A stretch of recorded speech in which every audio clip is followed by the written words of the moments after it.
Bonjour, morning brief du 21 décembre 2021. Alors, la bourse de Casa entame la semaine sur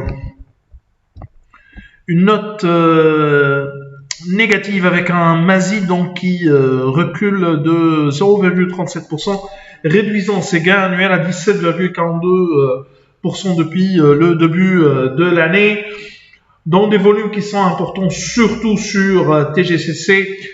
Plus de 301 millions de dirhams échangés sur le marché central où TGCC a fait l'objet d'un volume d'échange de plus de 268 millions de dirhams. Sonacid était le deuxième titre le plus actif avec un volume de seulement 8 521 000 dirhams pour TGCC qui a fait un bon début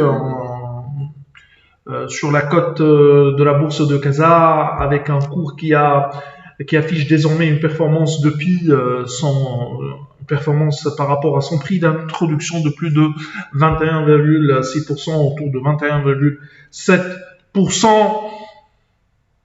Pour ce qui est des principaux écarts de la journée, on a de l'attrait le Vivier Maroc qui gagne 5,26%, Selafine qui avance de 4,13%, CTM prend 2,35%, Moutarnis qui aligne une hausse de 2,05% et Sonacid qui a pris également 1,59%. Côté baisse, on a Fini Brossette qui recule de 5,98%, 5,98% également de baisse pour Stroke Industries, Jet Contraforce qui accuse un repli de 3,27%, Atlanta Salad perd 2,54% et Maghreb Oxygène qui dévisse de 2,46%.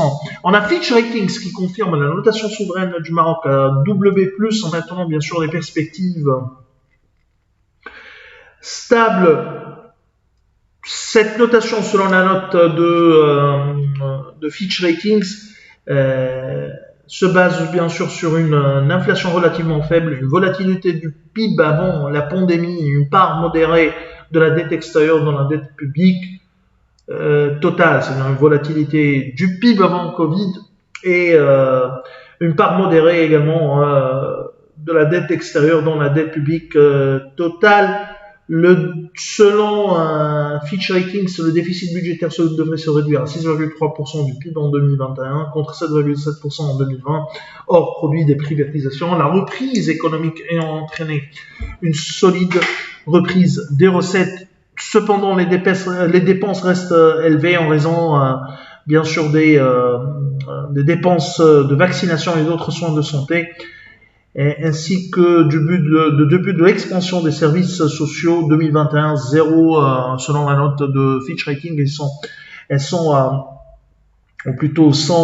services sociaux à 0,4% du PIB dans la généralisation de la protection sociale. Alors,